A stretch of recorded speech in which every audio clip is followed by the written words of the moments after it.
I think first and foremost, if you want to make an album like this, and which involves so many people, the very most important thing is to just have fun. Yeah, there's no point doing something that you don't enjoy.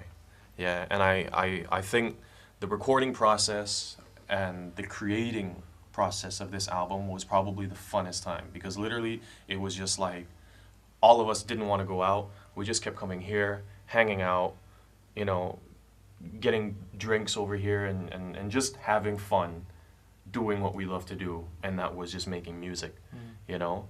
And we did that over the course of a whole year, you know? Less than that.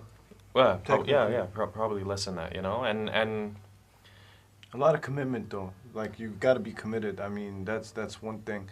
A lot of sleepless nights. yeah. A lot But- of times you go into the office. We had fun though, because there was not one single time where I came here where it's like, okay, I'm gonna go to the studio, guys. I'm only gonna be an hour tonight. I'll come Yeah. out because you know when you go into the studio, you're not leaving You're it not until leaving, 3, 4 yeah. in the morning, even though we got work in the morning, whatever it is, because we enjoy what we do.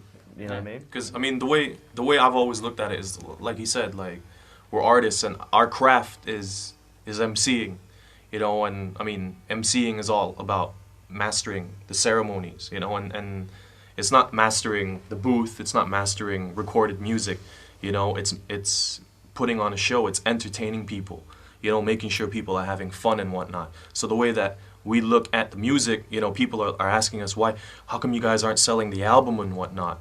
It's because we want people to hear the music and like it enough, you know, and get a taste of what our shows are like. If they like the music, then come see the show because the show's dope.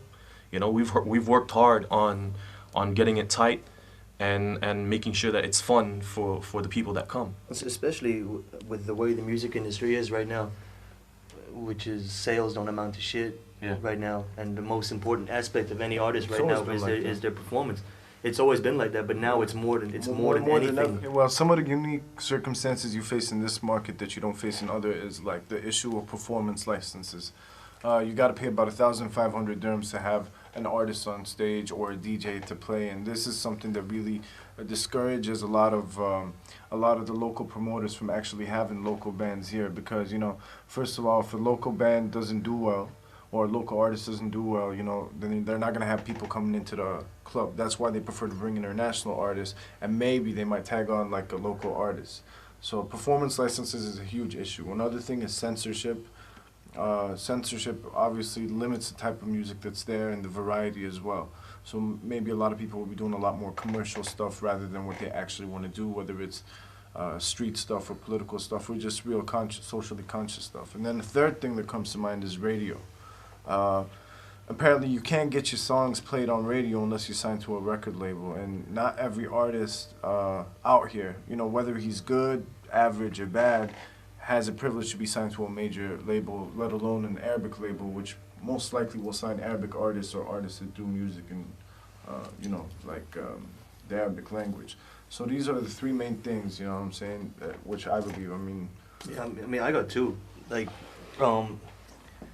freedom of speech issue that we have here is a big problem, censorship, yeah. and also the non-education of hip hop and music in general here is a big factor. I mean, like for example, last night I was out, and they played the new, if you like it or not, the new 50 Cent and Neo track, which is a big track, but then everyone just stops, and is like looking, because they don't know, it hasn't been on TV, hasn't been on radio yet, and they don't know what's going on. But I guarantee you in 3 months' time, when it's on radio and on TV, people will start to dance to it and start to like it, which is, again, the non-education of music. But I guess it's a culture of followers as well. That's what it is. Yeah, It's and whatever is hot. I So mean, like okay, you said, also, if it's not on, it's, They played Slick Rick's Children's Story last night, the full track. I was standing there watching, everybody stopped doing what they were doing. But then they mixed it in halfway into the song with Montel Jordan, This Is How We Do It, which is practically the exact same beat. And everyone went nuts and started dancing to it. That's an uneducated, there's no education in the music. yeah, no. So that's an issue we have here too. People will look at us perform and go, who are these guys? We don't know them, they're not on MTV. But they might like the music, but they won't show the appreciation for it. I mean, shout out to NMK for providing us with the sound system and the microphones That's and where you whatnot. work, right? Yes, I do work at NMK Electronics. Yeah, this is the dude right here. He set up everything. I was too busy running around and ignoring people, or it seemed like that, but I was just somewhere else. Yeah, in the, He in was the he mind. was he was working overtime, 2 Yeah. shifts. You know, I mean, That's how we do our shows, man. We got there, we were there. I was there from 2 in the afternoon with you.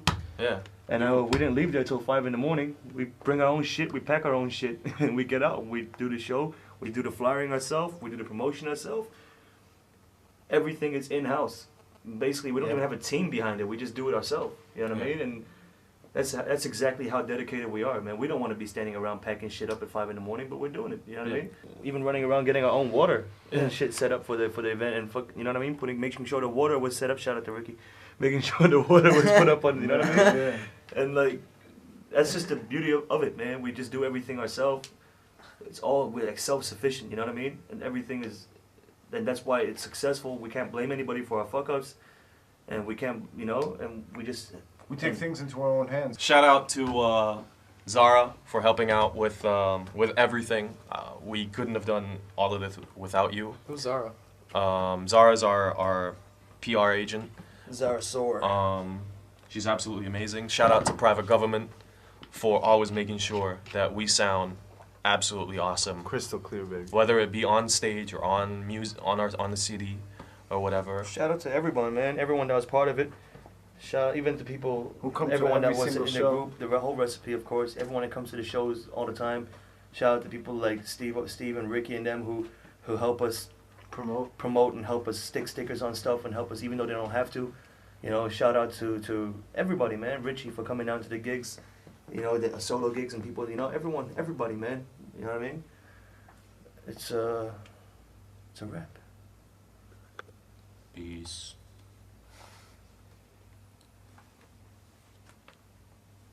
Okay. So, Right, we got a fucking party to go to. Yeah, son. Yeah, son. West side till I die. You know what I'm saying, son? Bloods and Crips in the house. I'm Blood. He's Crip. Yes, son. Yeah. Fuck around now, son. Chicago, son. Chicago killer, son. Manila terror, son. Yeah. Thriller Manila.